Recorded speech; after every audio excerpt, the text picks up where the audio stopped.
Okay, so official welcome to everyone. Thank you for joining us this evening. My name is Dana Ripper. I'm with the Missouri River Bird Observatory. Our mission is the conservation of birds and all wildlife and environmental quality via science, education, and advocacy.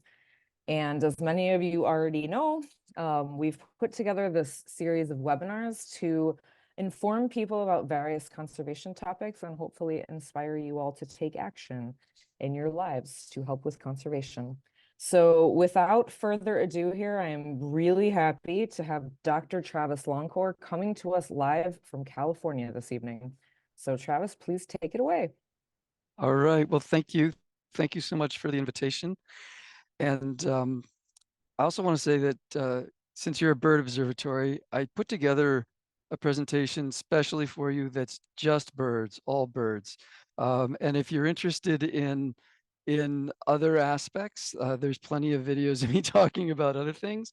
But I wanted to just give you the bird view because through birds, as you all know who work on them, you can get at pretty much everything else in the environment as these very visible sentinels of the world that we live in. So thank you for inviting me. Hello, Missouri. It's been a while since I've talked in quotes, Missouri. I was out there, I think, doing a light pollution talk in 2008 or somewhere around there. So it's been a few years. So I'm an adjunct professor at the UCLA Institute of the Environment and Sustainability. And I wanted to start by just giving you a little bit of background about how I got started on light pollution work.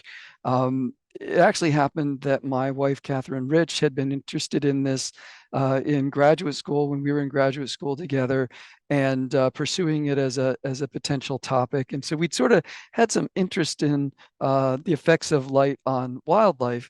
But then it's probably around 2000, there was a proposal to light this bridge. This is a bridge in Long Beach, California, next to the port. And those blue lights are not the proposed lights. They were going to be these xenon sky tracker floodlights that would have gone straight up into the sky like the Tribute and Light Memorial that came later in New York. They would have been visible from the moon as a point source with the naked eye if you'd been an astronaut on the moon. So we got contacted by a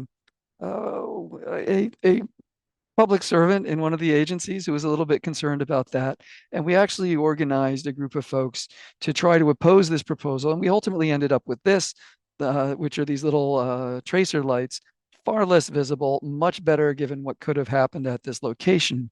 And out of that, we met the fellow on the left there. His name is Bob Gent. He has passed away since. He was the president of the International Dark Sky Association, now known as Dark Sky. And after we'd put together this coalition that had astronomers and some scientists and the dark sky folks and really won this battle around the Vincent Thomas Bridge, he said, you know, he asked us, could we write a white paper about the effects of light on wildlife? Because it was easy for him to explain to people how the lights affected the views of the stars. And it was okay from a cultural heritage point. That made sense, astronomy and everything. And the human health aspect was sort of starting to be developed, but people got that intuitively. But he was having a hard time explaining that light at night was effect for nature generally, and wondered if we could write a white paper. And we kind of said, well, we don't know if we could do anything better than the things that are out there already. There was some work at that time going on in Germany.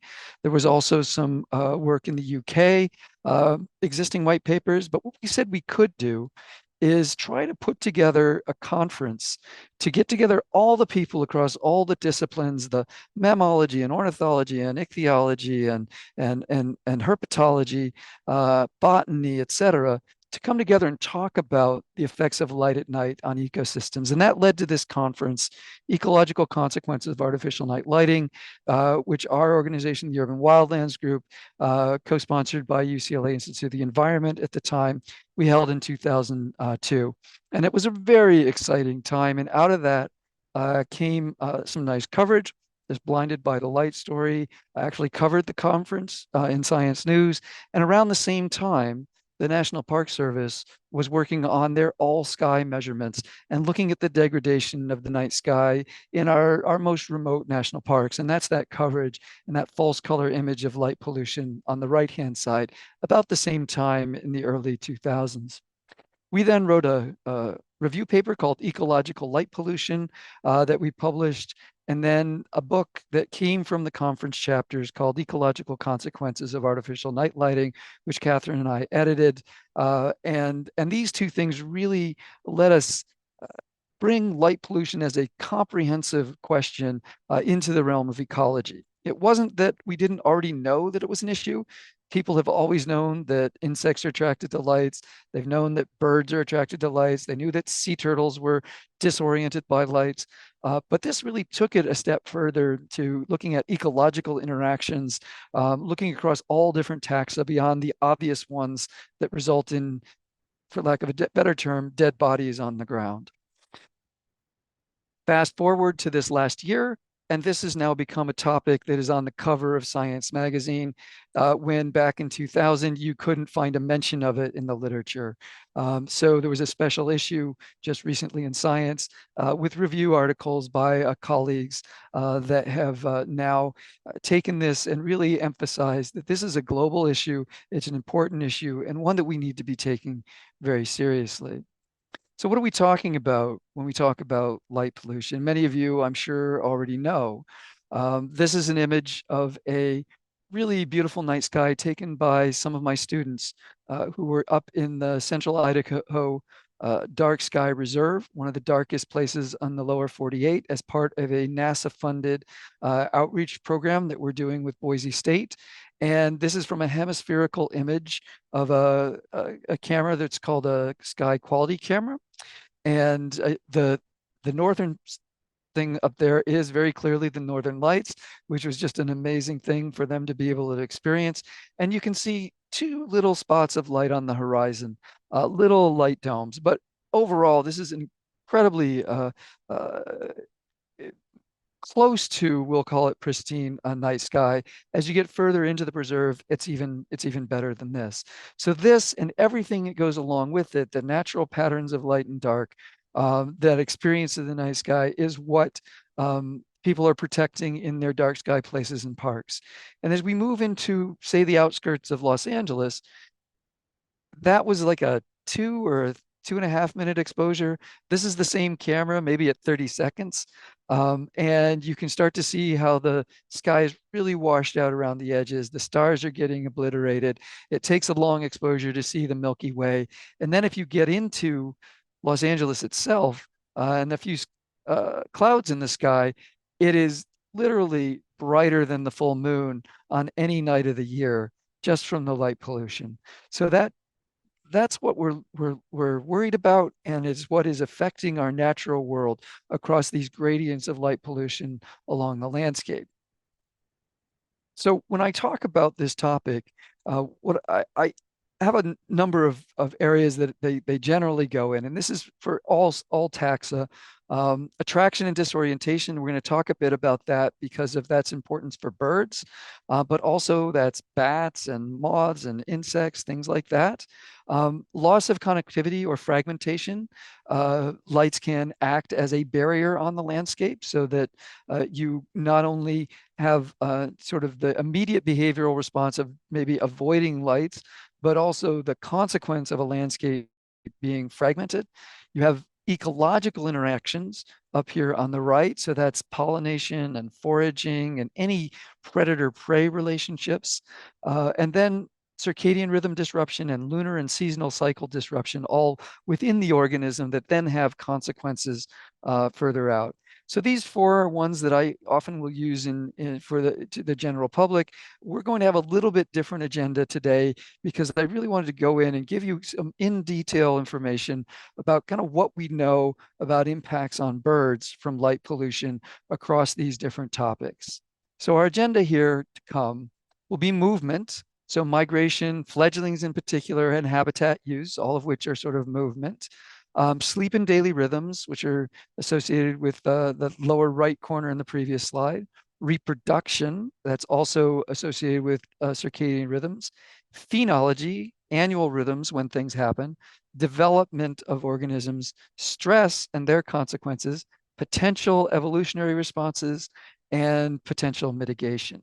So as you go through those, that's where we're headed here this evening. And so we'll get right into it. So first is movement and migration. And this is really the most obvious thing for birds because it is the one that leaves dead bodies on the ground or mass agglomerations of birds at a site. This is the Eddystone Light from 1912. And we've known for a very long time that migratory birds that are moving through the airspace at night are attracted to a disoriented by light sources. There's a whole series of papers late 1800s, early 1900s, looking at birds around lighthouses. Before that, there's cultural practices around the world using fire and light to hunt birds during migration and attract them to a location. And then as we get into the construction of communication towers, which I'll go into in some detail, we also get mortality events where these birds not only are attracted, but are collided to obstructions, colliding with obstructions and dying in large numbers that are very noticeable to people on the ground. This is a current problem as well. You all probably noticed the news last October when there was a one-night kill of around 1,000 birds on the coast in Chicago, where birds are attracted to the lights and then collide with windows. It is a real double punch. The lights provide the attraction, then the windows provide the hazard that birds don't perceive, and the consequent mortality associated with this.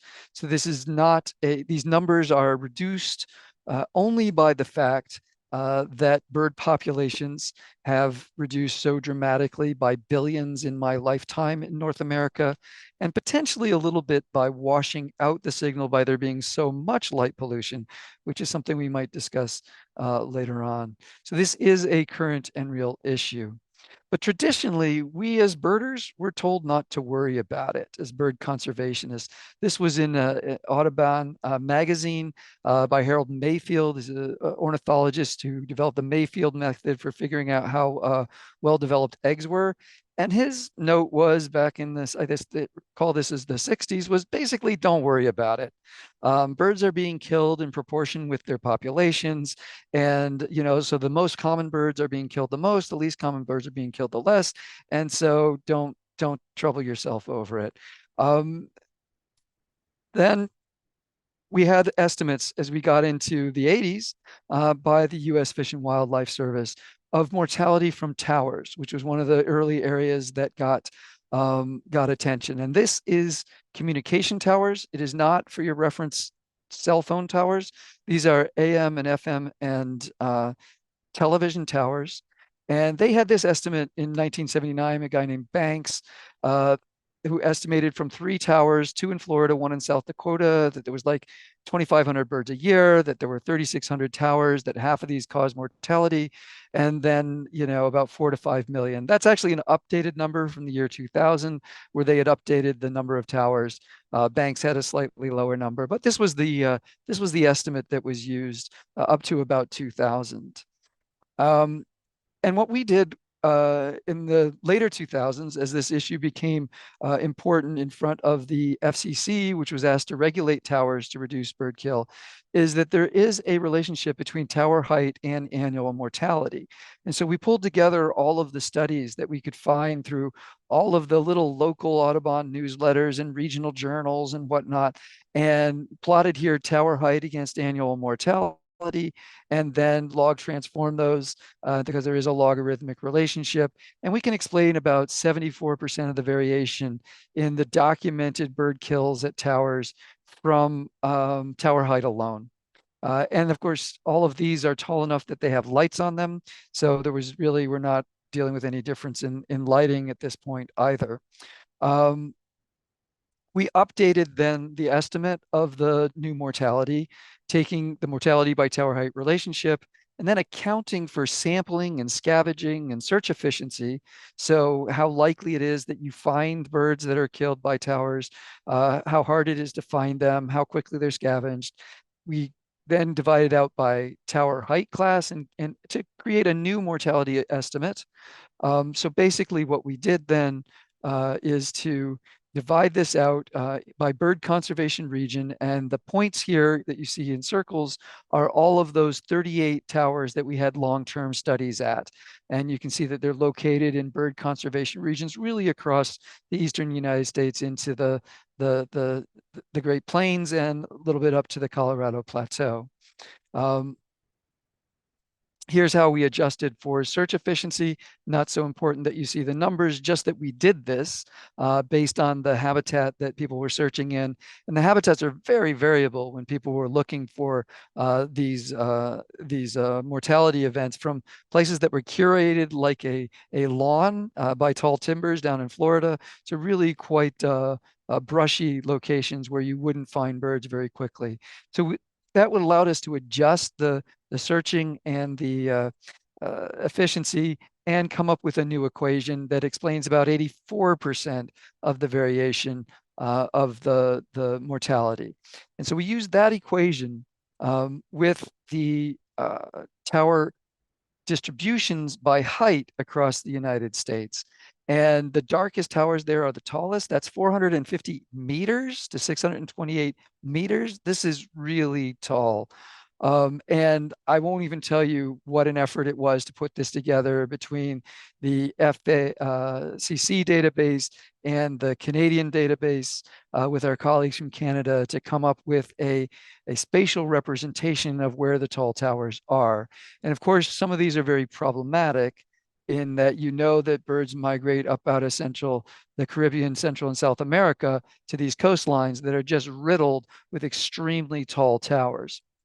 So what we did is took that equation that we had, took that by the towers, and we came up with about 6.8 million birds per year being killed.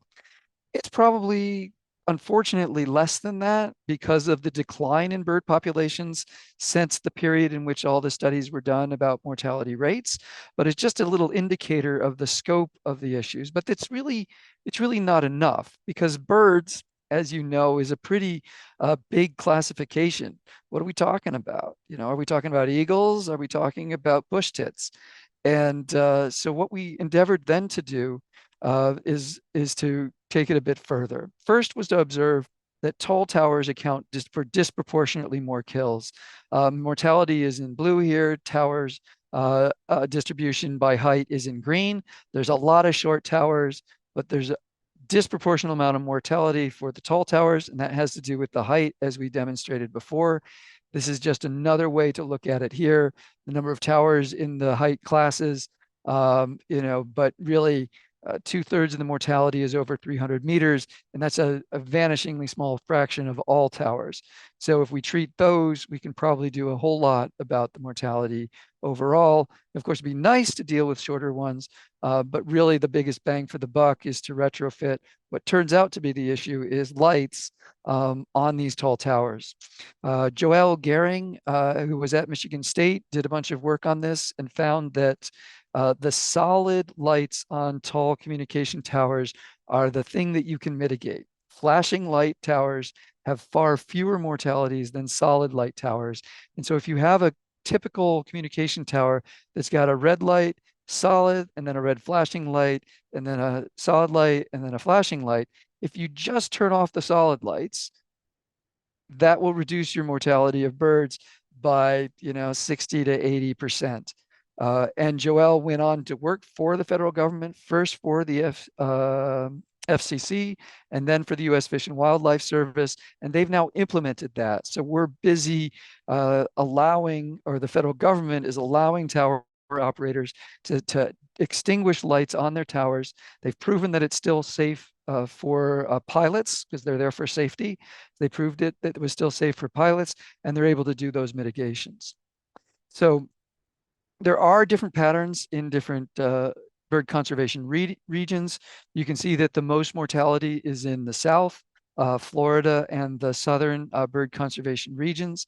And what we then tried to do is figure out what species were being impacted by the towers in different regions. So we had full records of searches from 73 locations across the United States and Canada. We then weighted those in each bird conservation region, multiplied it by the mortality rate by region, and then compared those with total population estimates. And so here's showing that the different colors are different bird conservation regions that we lumped together in order to get a big enough sample. All the points are where we are getting the bird abundances for different species. And the result of that is this table, that we have the most mortality of red-eyed vireos and ovenbirds. They're very common species, so that's consistent with what Mayfield said. But we also have some species at risk that are getting really disproportionately impacted, like bay-breasted warbler. It's a bird conservation, it's a species of concern identified by U.S. Fish and Wildlife Service, and we estimated on the order of 100,000 being killed a year at towers.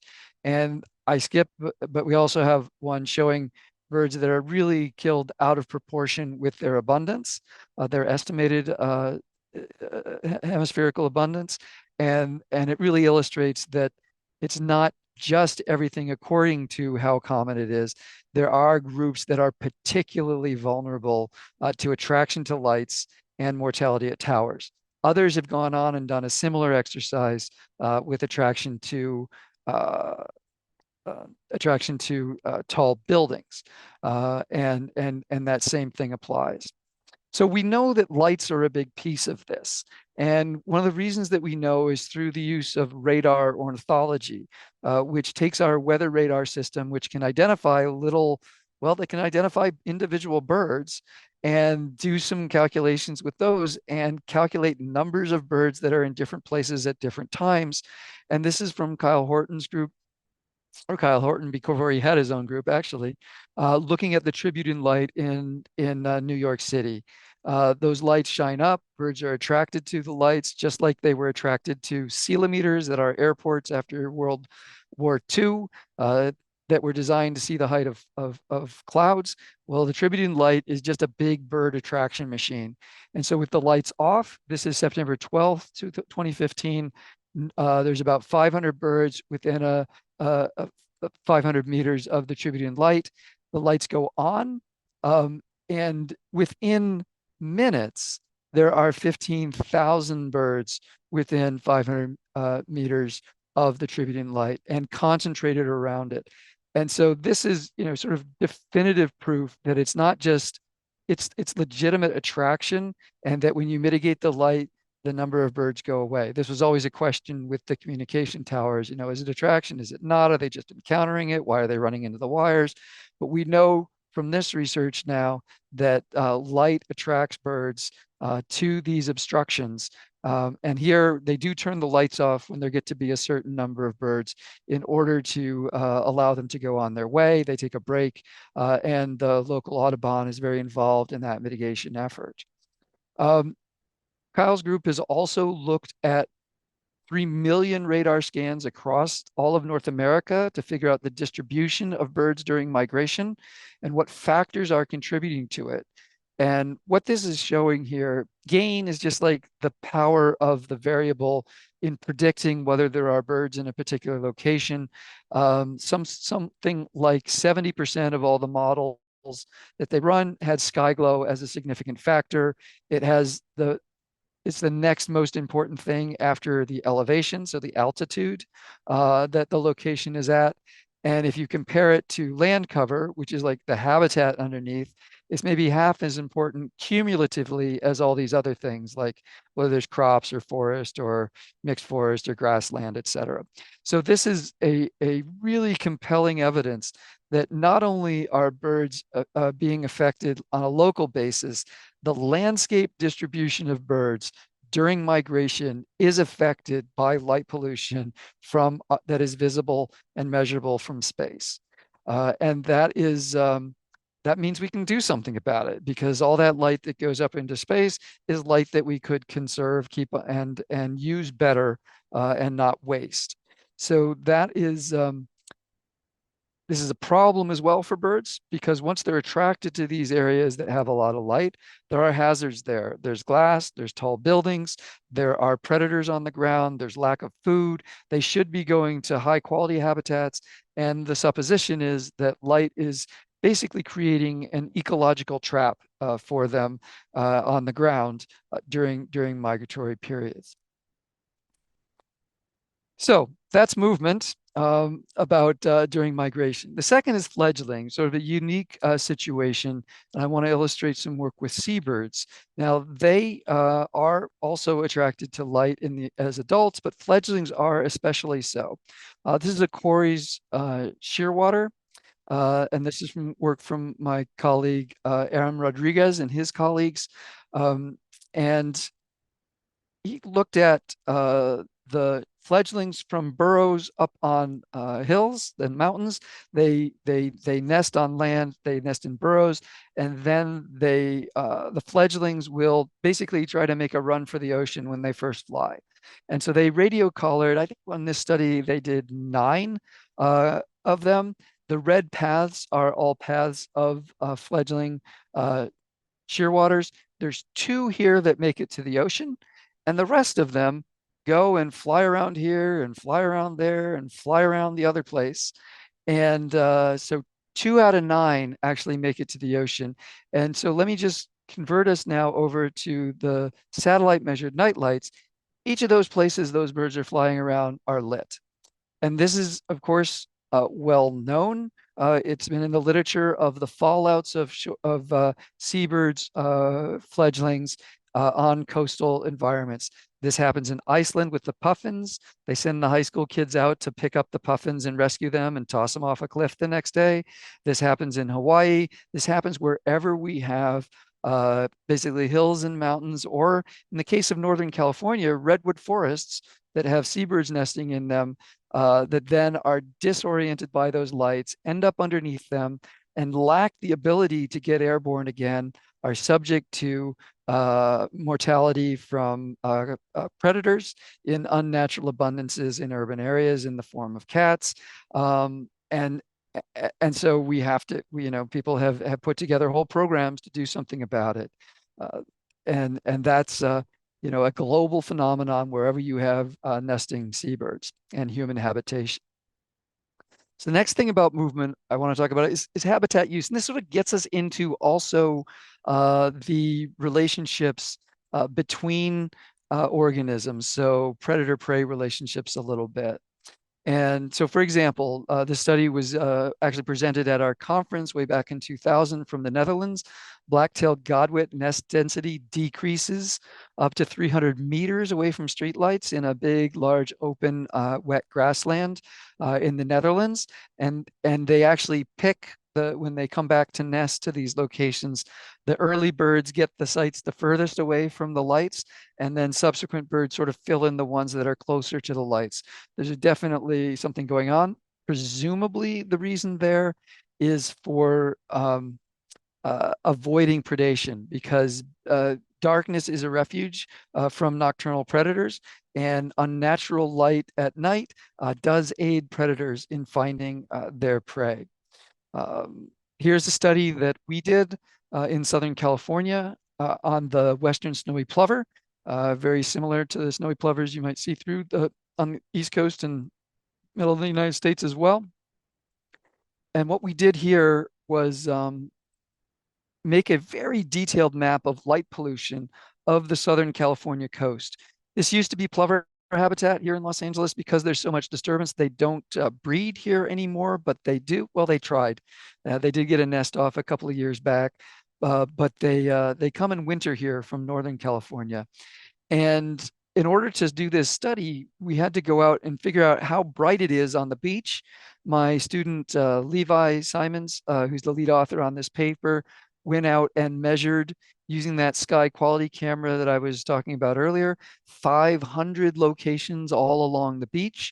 And we put that into a model and created a continuous surface of sandy beach and light pollution, and a few other things that snowy plovers like.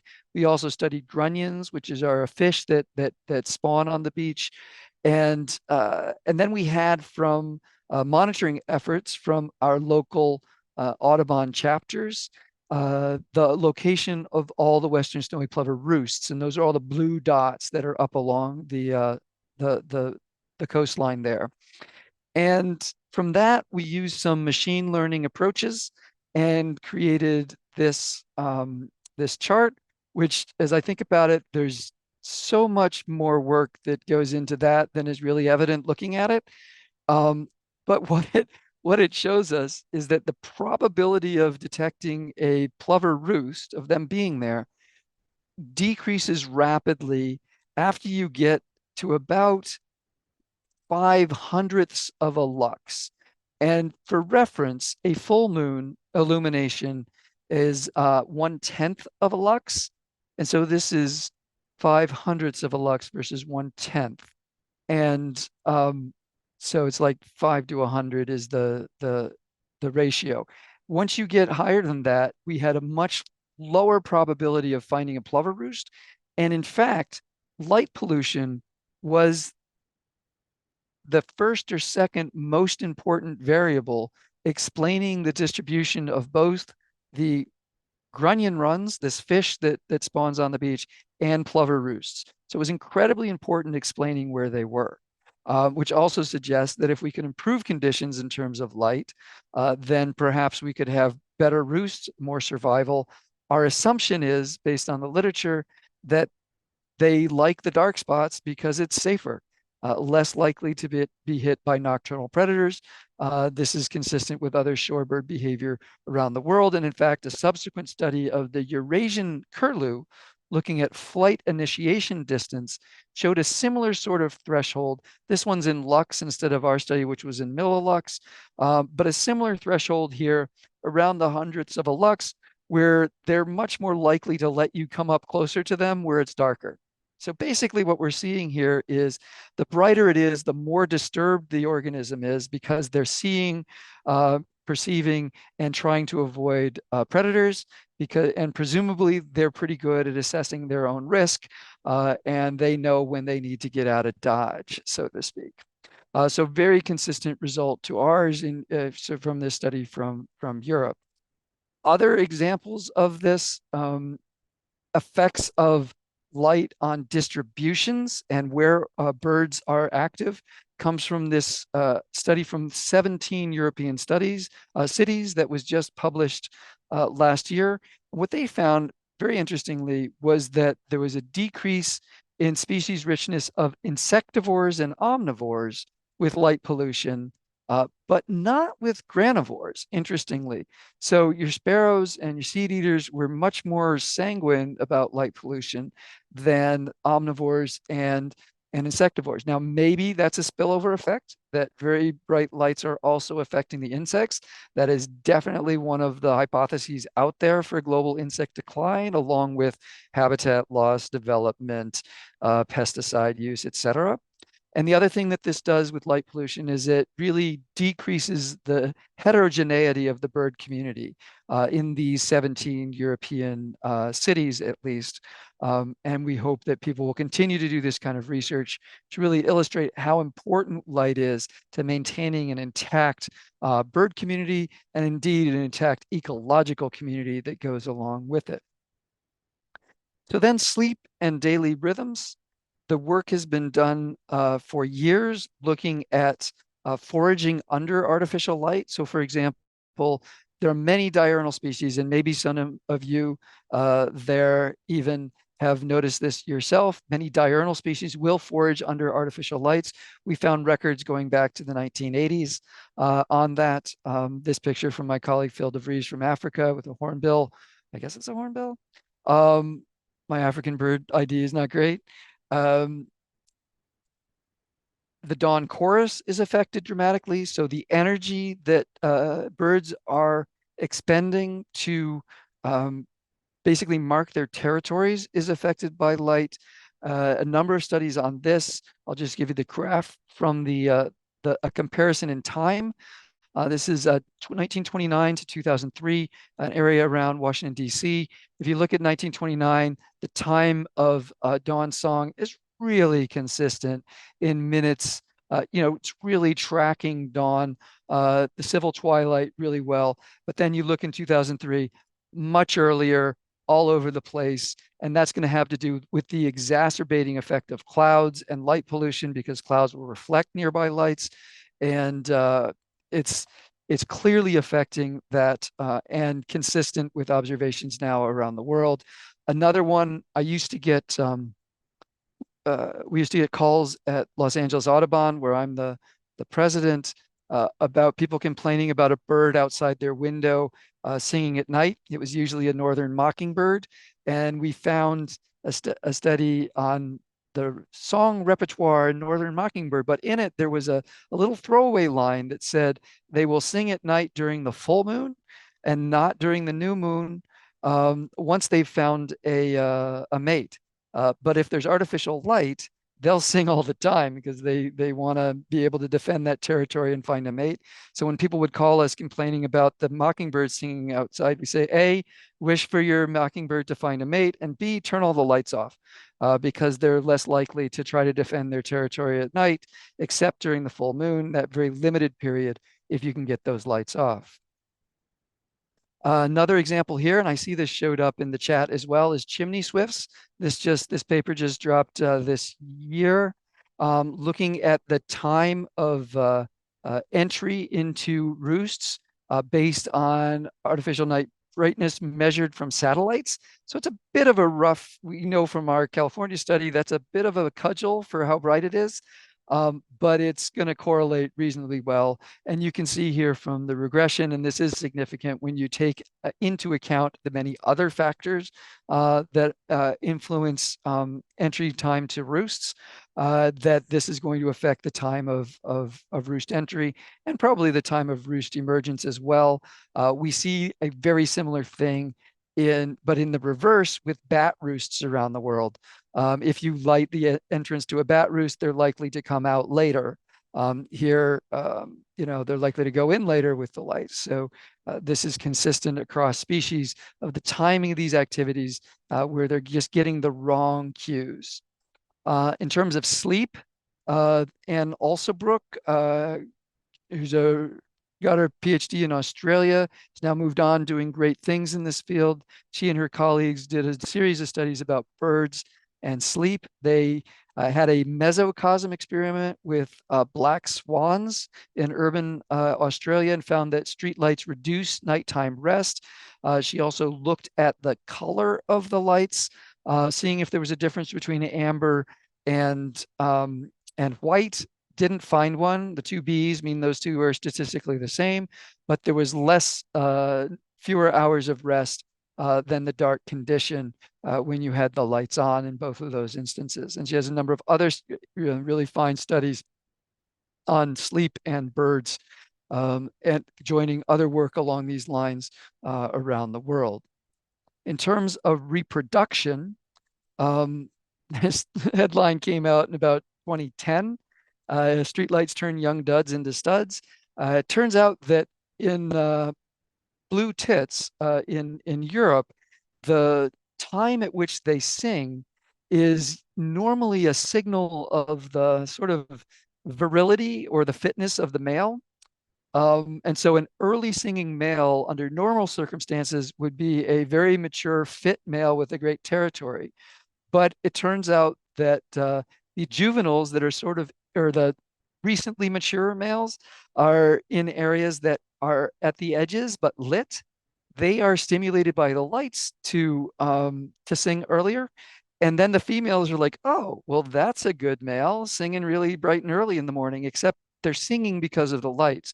And that's the headline, turning young duds into studs, meaning that those young males that aren't necessarily the most experienced fathers are getting more matings because they're being affected in their song time by the lights. We also know, going back to the 1930s, that egg laying can be induced by streetlights, that breeding timing, so phenology of breeding, is earlier in lighted environments as well. So these, could have influences on on the health of the population genetically because the signals of fitness are being messed up. It could put the timing of certain life cycle stages of the bird off cycle with the surrounding environment because of the lights. There's all sorts of potential adverse consequences that people continue to investigate. And these are, I put those under reproduction, but they really are phenology, the timing of those last two, the timing of things during the course of a year. And phenology is, of course, affected by lights.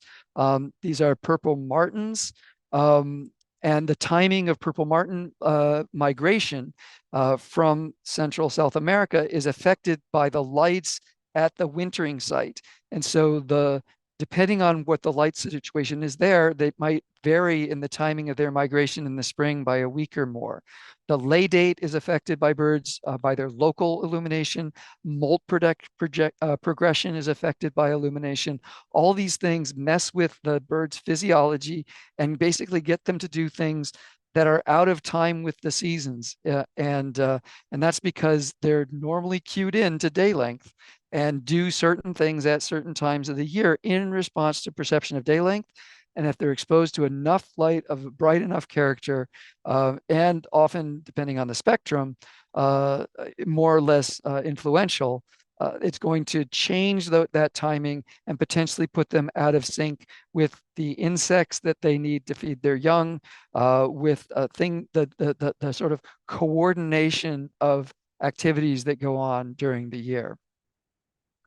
Development is likewise impacted, and we know this primarily because the poultry industry has really researched this quite extensively.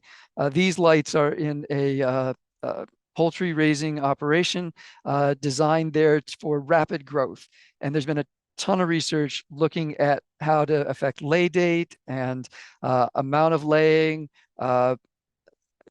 growth rates, etc. But at levels that are probably not influencing birds in the wild, except close to street lights and really in urban areas. So birds that are being, having lights shined on like this in a poultry situation, poultry production situation, are getting a much greater dose than almost anywhere but in the middle of a big city. But there's also spectral elements. So blue light may increase the effects, but some mixed results here. I've got a whole review of this in a study if anyone's interested in researching that further. Stress is another element of all of this. Here the work was done in Florida using house sparrows, looking at exposure to light at night and the sort of immune system ability to deal with West Nile virus. So it's like chronic exposure to light influencing the health of stressing the organism basically, then influencing disease in response. And what they found was increased mortality from West Nile virus in birds that are exposed to light at night. And it extends the timing of infection, which will increase in the wild the exposure of other animals to the virus. This is just one chart from that study looking after exposure, survival, and it's no light versus a low color temperature light that's mostly red and yellow versus a high color temperature light. And you can see the high color temperature light, there's a significant decrease in survival from West Nile virus of those sparrows that were in this experiment. So this is just one example. We presume that there are many, many more like it, where stress levels are influencing other dynamics that are going on within birds. Now, is there any evolutionary response to this? And I put a question mark on this because I'm going to share one study here.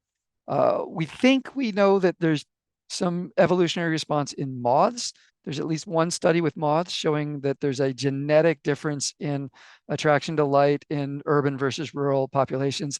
This is the first study that's maybe indicative that there could be some selection going on, or maybe it's just the environment. The genetics hasn't been done on it yet, but the study found last year smaller eye size with increasing brightness in resident birds, but not migratory birds. It was done at work that was done in Texas with Carolina wren and some other species, northern cardinal.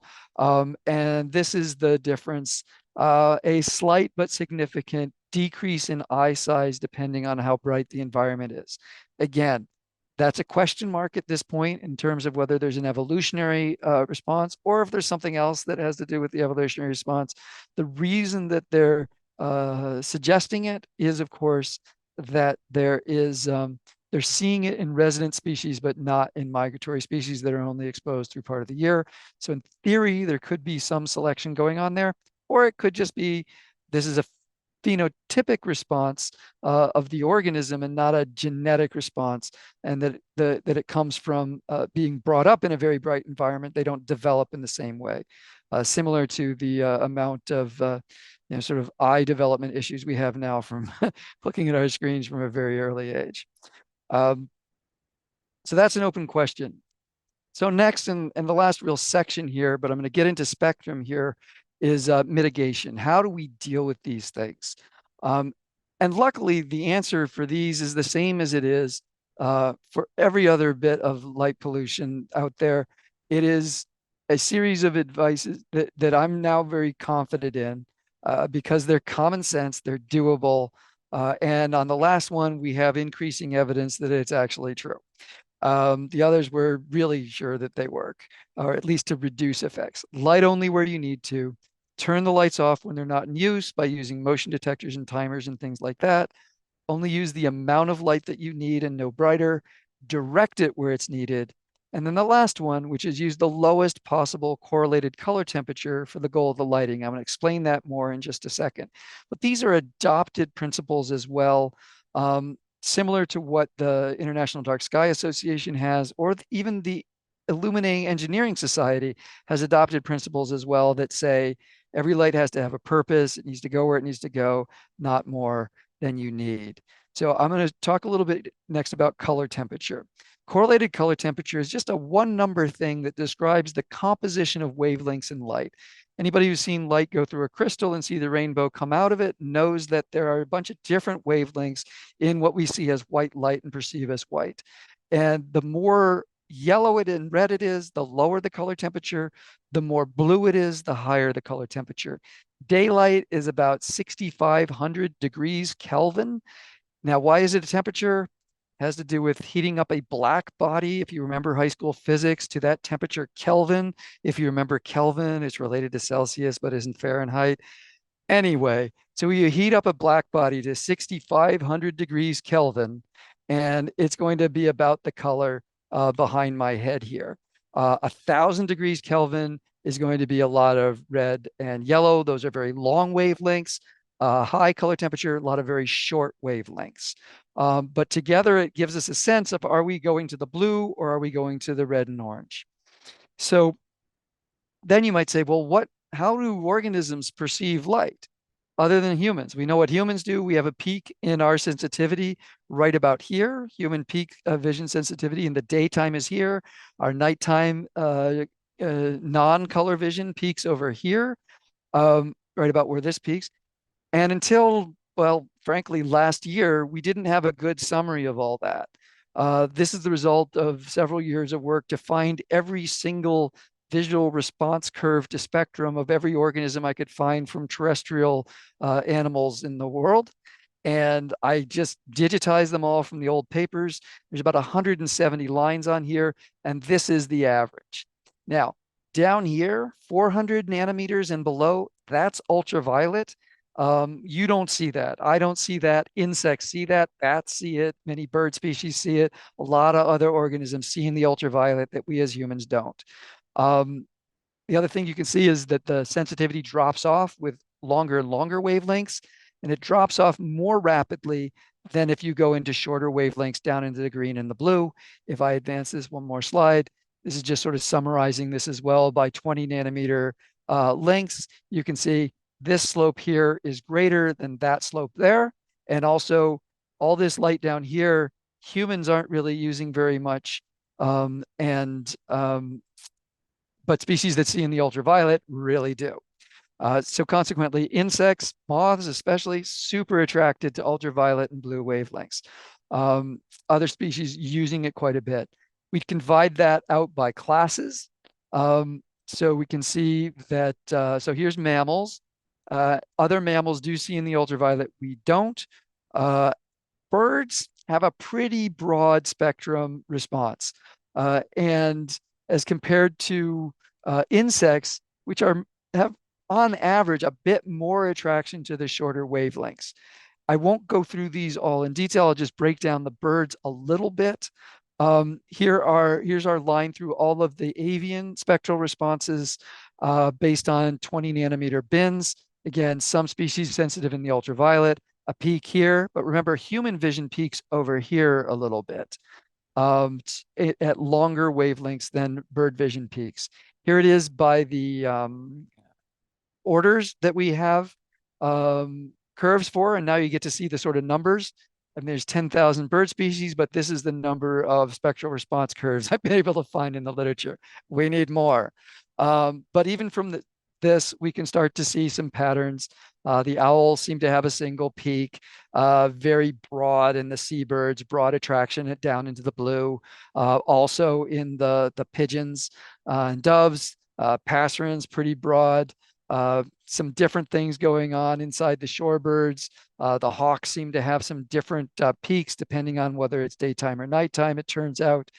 And so we can, now going down into families, you can do this even further, see the variability within them.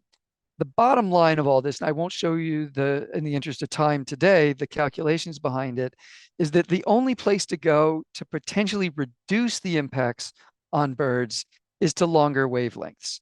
That would be reds and yellows and orange. And those other four things: keep it dimmer, direct it where it needs to go, control the time that it's available, only use it when you need it. But also go to those longer wavelengths, those lower color temperatures. And so that's just to summarize again. And thankfully, when we looked at all of this, even with all that variability in the animal kingdom for terrestrial wildlife, the message is the same. We have the same principles across the board. You can turn the lights off when they're not needed. You can shield them. You can control the spectrum going from full spectrum to red or yellow or orange, preferably the red and orange.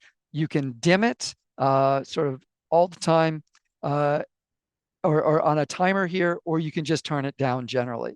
These principles, I work with designers on projects now quite regularly.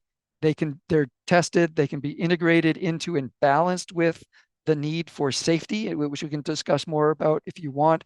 But nothing about this is about creating unsafe environments for people. It's about doing better lighting that gets the light in the wavelengths that the human eye can use and reduces the amount of light in the wavelengths that other species are responding to. There's one other element here that goes in our favor in terms of the spectrum, actually two. One is that the short wavelengths are worse for sky glow, the scattering of light, because of the properties of light itself in physics, and the astronomers will tell you that. And the second is that the physiological responses, including the human physiological response to light at night, is a separate system than the visual response, and it peaks in the blue as well. So based on color vision, the response to the circadian response of organisms and scattering of light for astronomical observation, all three of those things tell us we need to be pushing our lights to the yellow. Some things won't be aided by that, like bioluminescent organisms, fireflies. If you have fireflies, you just got to turn the lights off. Keep the lights away from them, period, end of story. But where you have to have lights and you want to reduce those impacts, we can use these approaches right here. So as I wrap up here, I just want to thank the funders and support for this work. My collaborators, of course, Catherine Rich, also my partner in life. Levi, my grad student, did that incredible work on the plovers with Karen Martin as well. Michael and Lorna Herf done a lot of help with me on calculating impacts. Ben Benet took some of those incredible pictures. One of my former students now working for the National Park Service, Night Skies Division, and then funding from Sea Grant, nationally, Caltrans in the state, and then my department. And with that, I do want to thank you, and we'll take questions from you as long as you want. Thank you, Travis. Appreciate you. We've got several questions. Couple of them were related to the communications tower work that you spoke of towards the beginning. Um, so those kind of go together. Does the color of the light in the tower matter? And then is there a theory as to why flashing lights are not as attractive? Yeah. So there's, let me just put it this way. There's mixed results about color and bird attraction. And there is a theory based on how birds magnetolocate, that you need a certain wavelength of light, shorter wavelength of light with more energy in order to activate the molecule in the eye that is necessary to magnetolocate, and that you can't do that under red light if you're a bird. You can do it under blue light, you can do it under green light, but as you get longer wavelengths, there's less energy in the photons and it doesn't do it. And so that is, however, all that said, the flashing lights kind of, I don't know, break the spell, if you want to call it that. It just, there's enough of a break there that they don't get that agglomeration that you see. And that's just an empirical observation.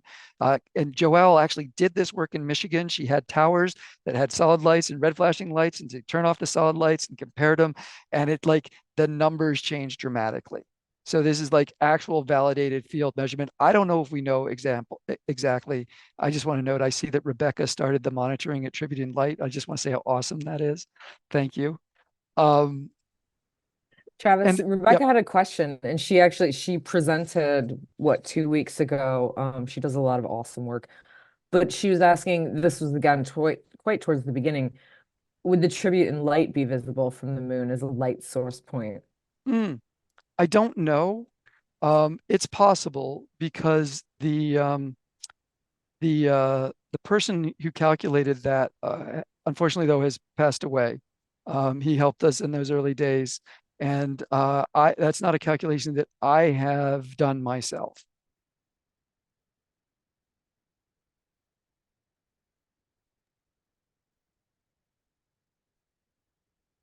But I will tell you that one of the ways that the um, FCC gets people to convert their lights on towers is they can save money.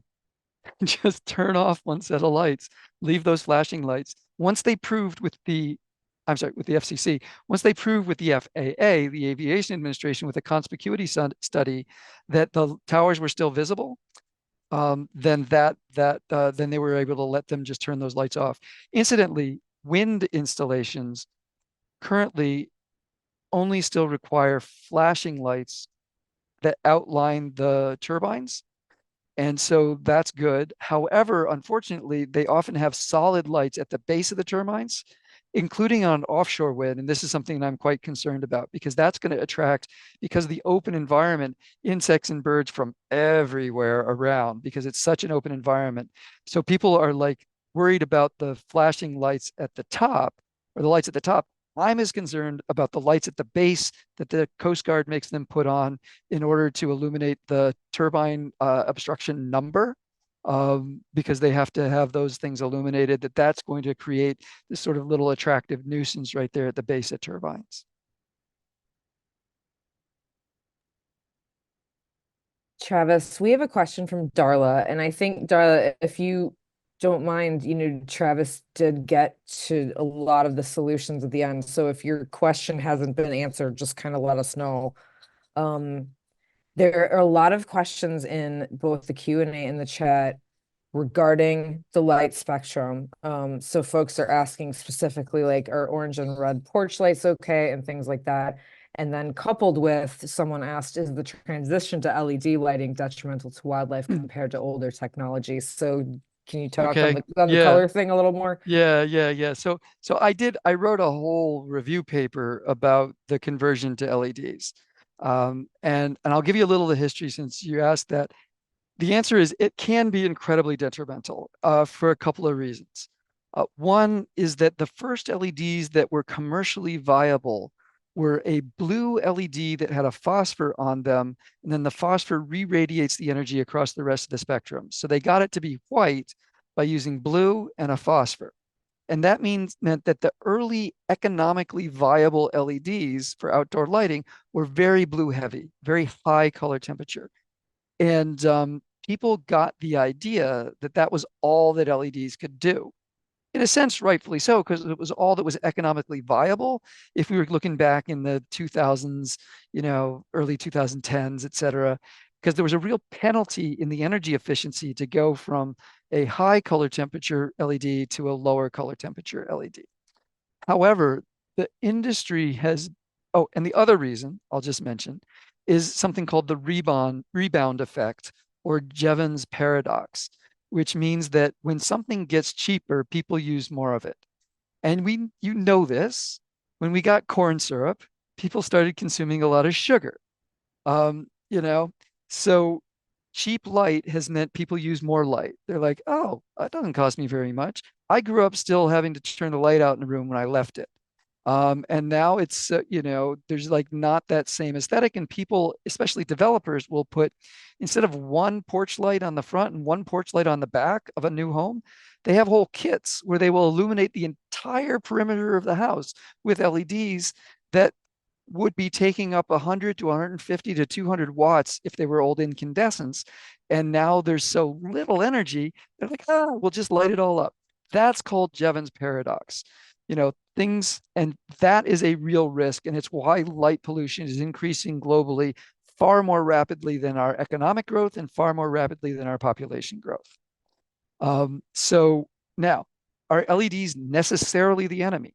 No, because we can now deliver LEDs that are very low color temperature, very high color rendering, or relatively high color rendering at least, and very energy efficient using either native LEDs or filters that we can apply in various situations that can also be dimmed in a way that, say, high pressure sodium couldn't. So there's a lot of things that LEDs can do, and my position has been they're here to stay, and we should figure out how to work with them in a way that uh, maximizes their benefits and minimizes their risks.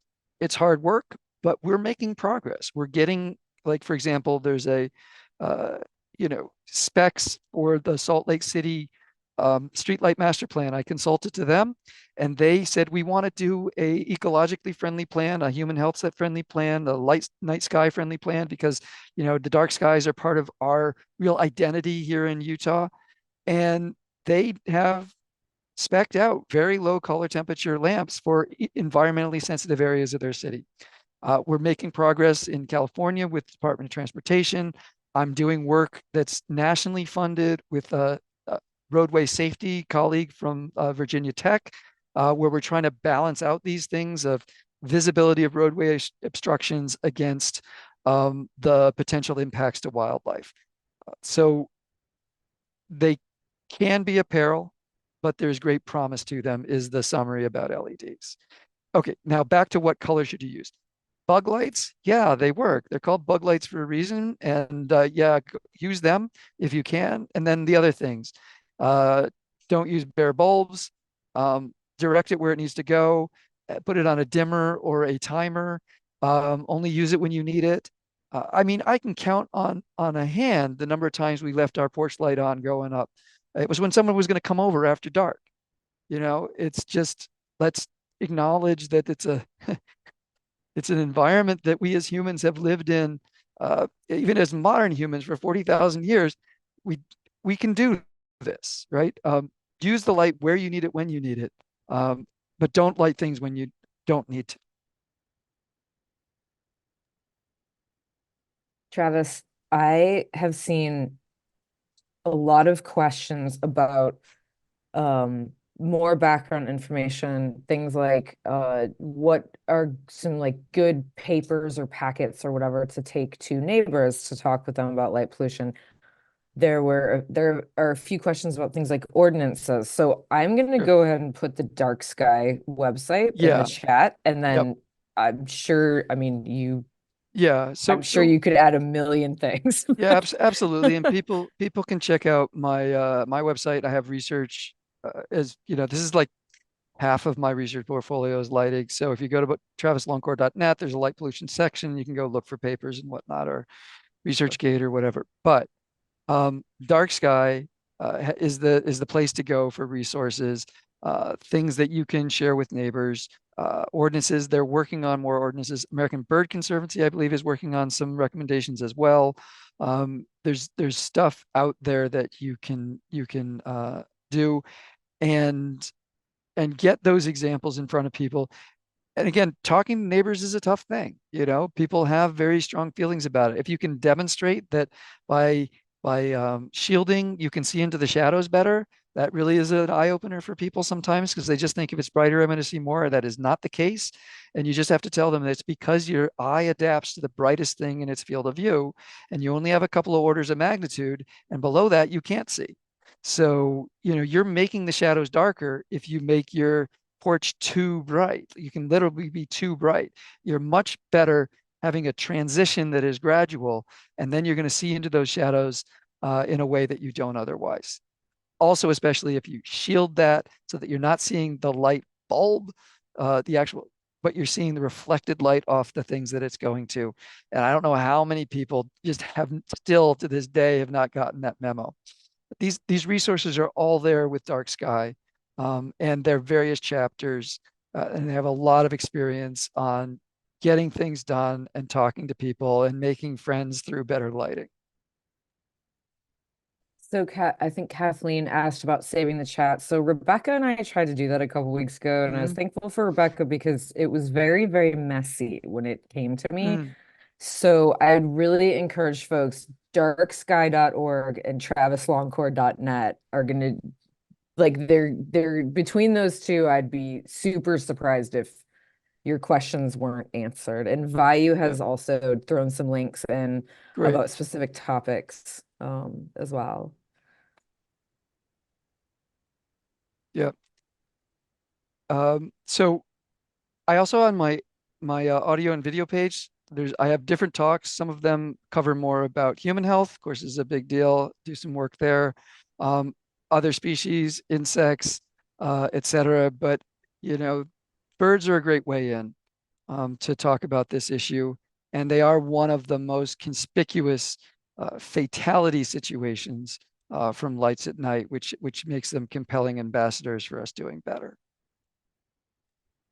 There's a specific bird question in the Q&A. You mentioned that granivores were less negatively affected by light pollution in urban areas. What's your sense of whether that relates to the prevalence of bird feeders in well-lit urban areas? Does abundant food counterbalance other negative consequences?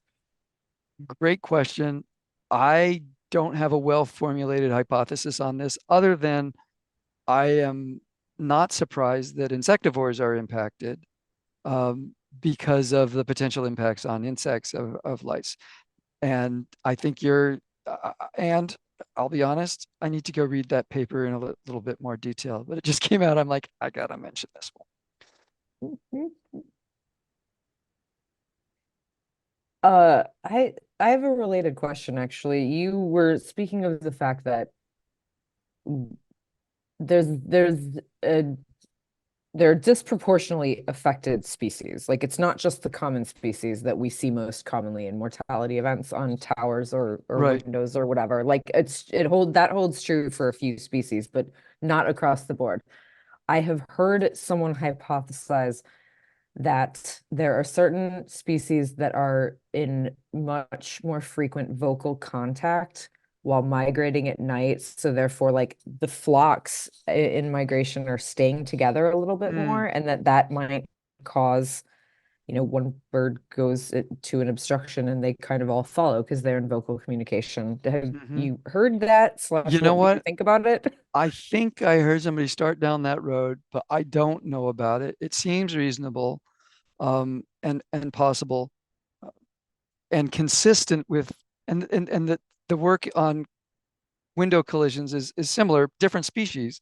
The towers are circling and then running into the guy wires is the mortality there. Whereas buildings are attraction and then running into glass in the day. Sort like is the synergy of glass and lights getting them there and then glass being a hazard to them. So yeah, warblers, of course, a huge issue, ovenbirds, vireos, and we have all that in our, for communication towers, there's a whole list in our 2000, whatever it is, 13 biological conservation paper.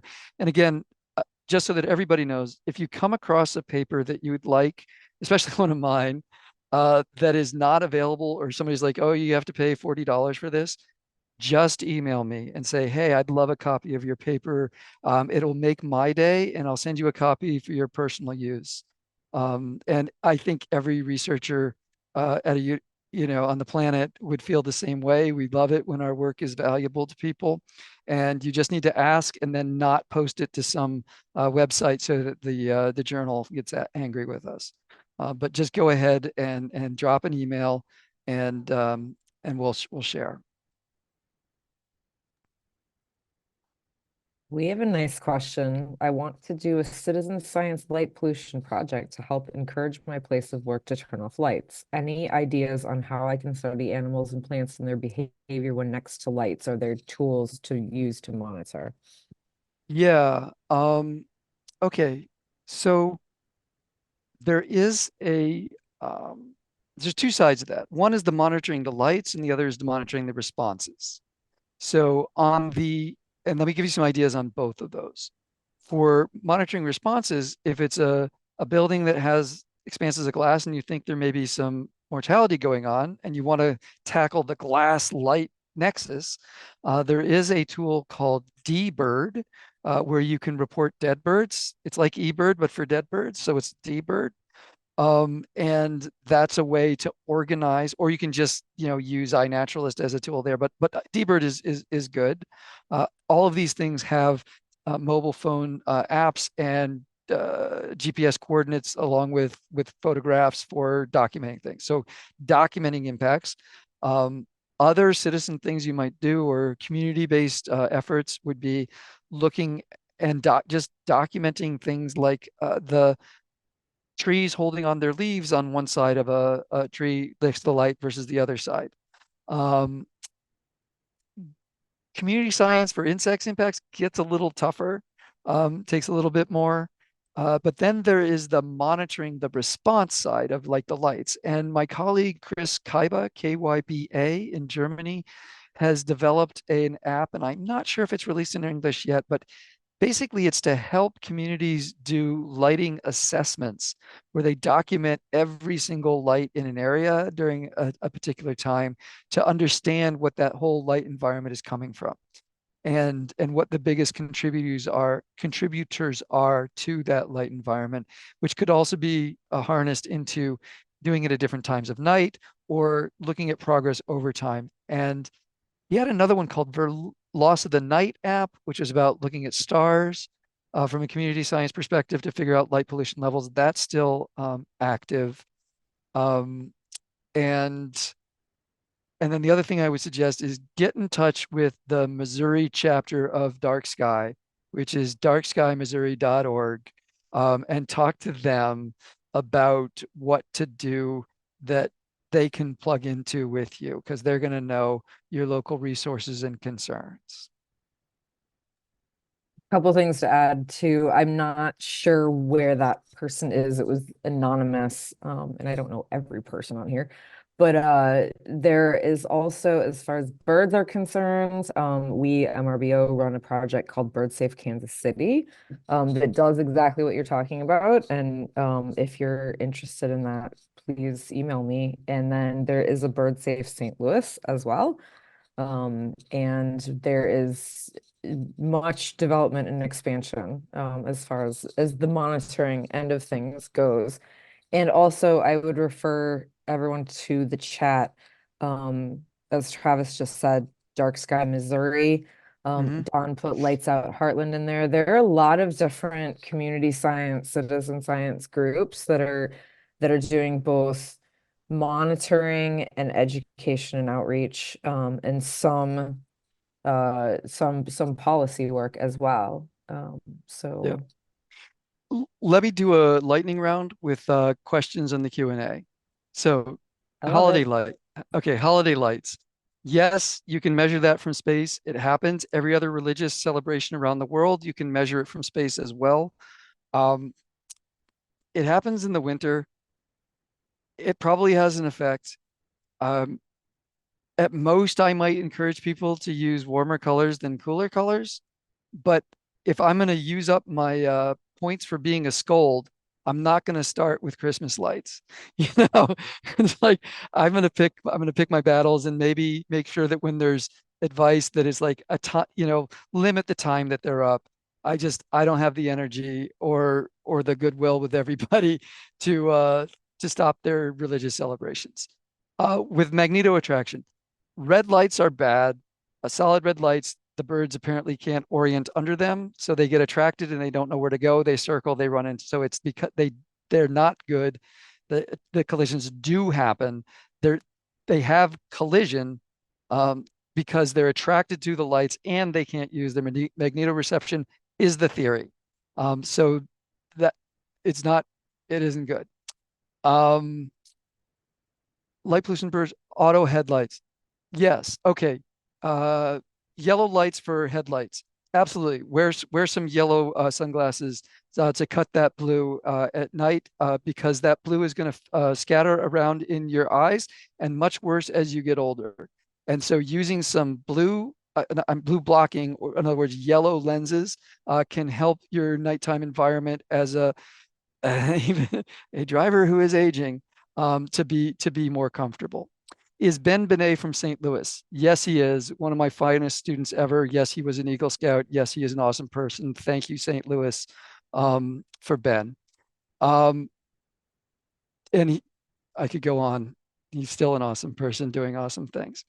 Uh, do we need municipal state regulations to see more movement, especially at commercial locations, or architects and builders doing a good job leading clients?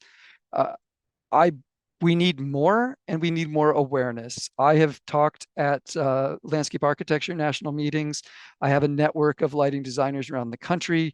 This is why I volunteer with the Illuminating Engineering Society with the lighting engineers and designers, because mostly architects and designers are problem solvers if they know what problem to solve. And we knew, and so they're like, okay, that's what we got to do. Let's figure out how to do it. But we do need regulations at the municipal, state, and national level to really make sure that that happens. Sometimes you can lead by example. I'll just give you one data point there.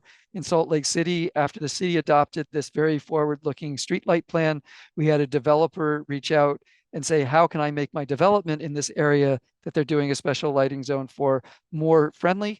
And in an hour online with their lighting engineer, we probably reduced their impact at least by half, if not more. Just by saying, can you do it this way? Can you do it this way? Can you make that fence opaque instead of see-through? Can you have that light shining from this direction instead of that? Can you use this color instead of that? So it's doable. If you get them during the design phase, it doesn't cost more money. Um, but we need just awareness, awareness, awareness, and often that will come through municipal regulations or guidance. Have the tallest comms towers been mitigated now? I don't know. We'd have to check in with Joelle Gehring now at Fish and Wildlife Service, Migratory Bird, to ask that question. Cities are replacing LEDs for energy efficiency. That is true. We want to push them to do the lowest possible color temperature when they do. They weren't ready to do that in 2010 when LA started. We would have, I think, had a successful lawsuit over that if there were not a procedural error made in our filing. Um, but at that time, the DOE wasn't even willing to listen. They're just like, more energy efficient. That's what we want. We don't care about anything else. And we were kicking and streaming, I think, for almost a decade. Now everybody's hearing us. And it's also because people hate it when their cul-de-sac goes from being a sort of warm, cozy feeling to a Walmart parking lot. No offense to Walmart, but it's just a different aesthetic than what you want in a residential neighborhood where you need to sleep, and don't have blackout shades. Uh, Sky intensity in urban areas viewed in position. How much improvement is possible under the best light use can we hope for in urban areas? Good question. How much can we hope for? We can reduce, we know it can be done converting to LEDs because um, Flagstaff did it. Not Flagstaff, the other one in the South, Tucson. Tucson did it. They did a complete LED conversion and they reduced, I think, overall emissions by 10% in the process. But to do more than that, everybody's got to participate. And so it depends on all of those millions and billions of decision makers around the world to get the message that light that doesn't go on its target is wasted light. Is the Chicago bird collision last October a typical problem in Chicago? Yes, that building is a known problem. And there, there is the and there's known solutions. They just haven't been done. Every time something happens, it's more pressure to try to get them to do better action.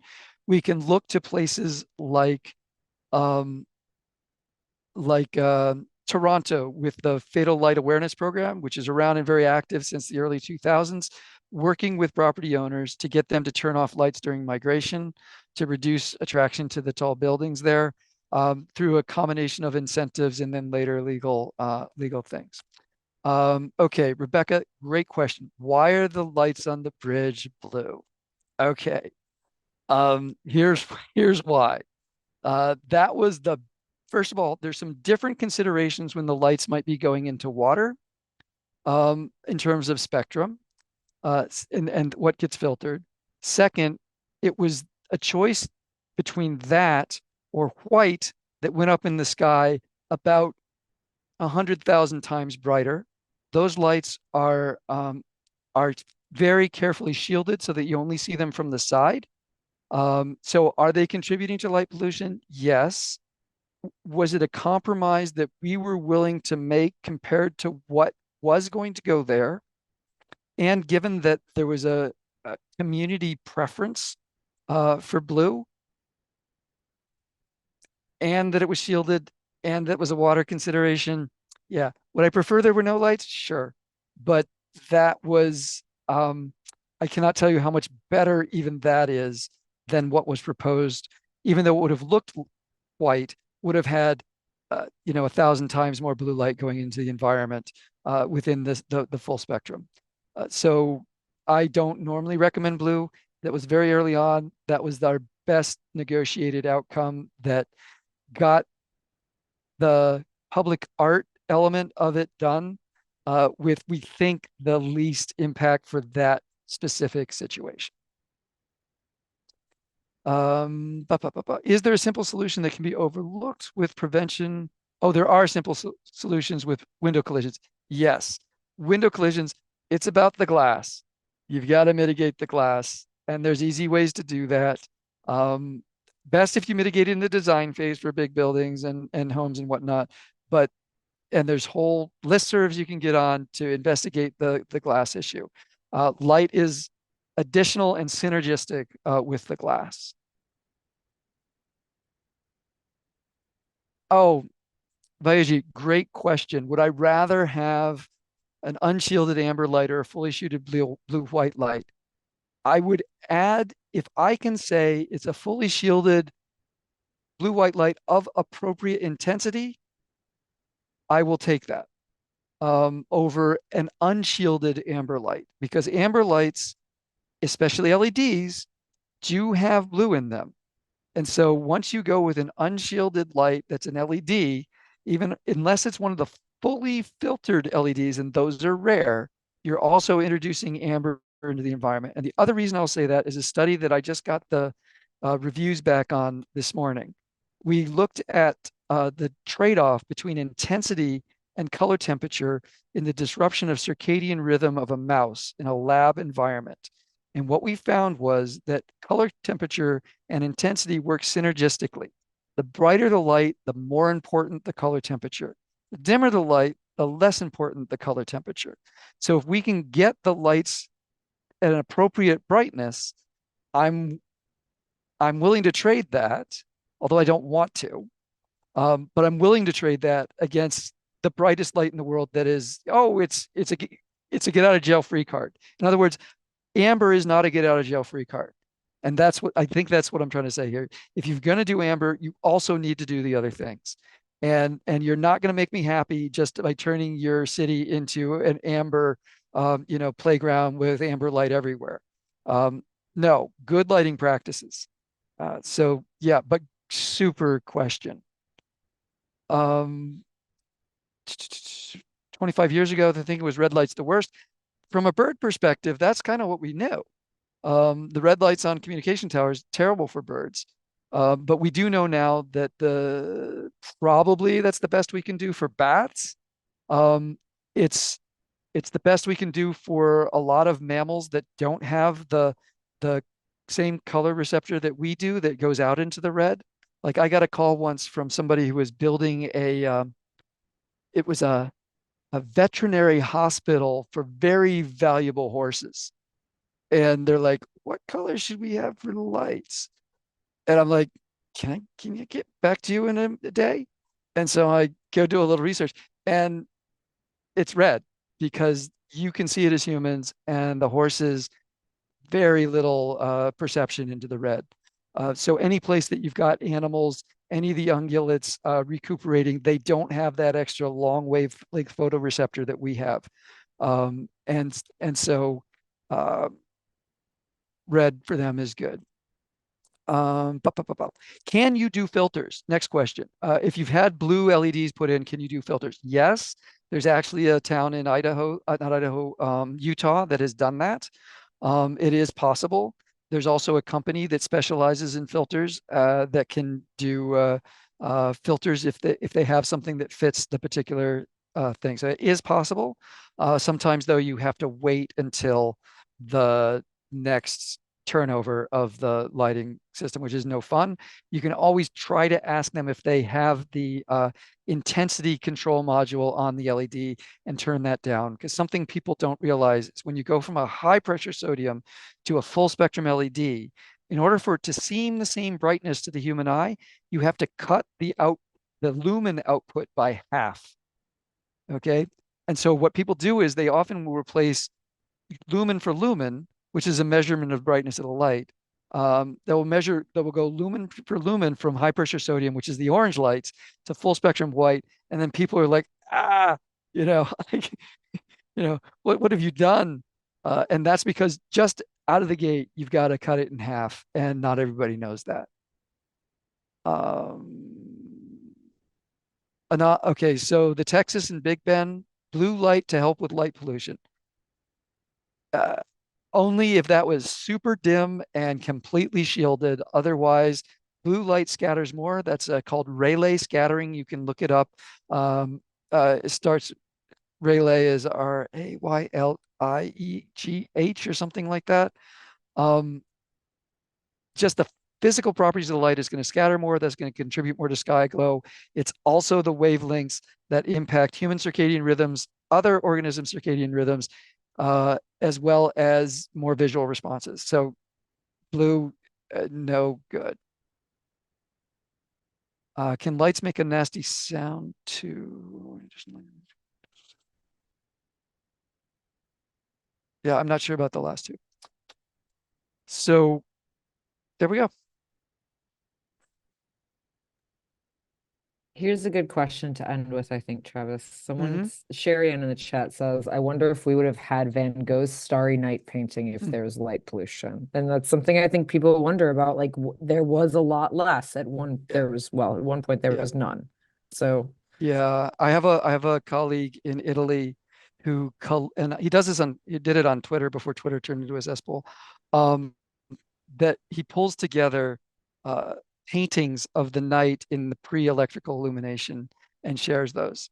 It's because he has a whole database of what night looked like before we lit it up with starting with gas lamps to electrical lights.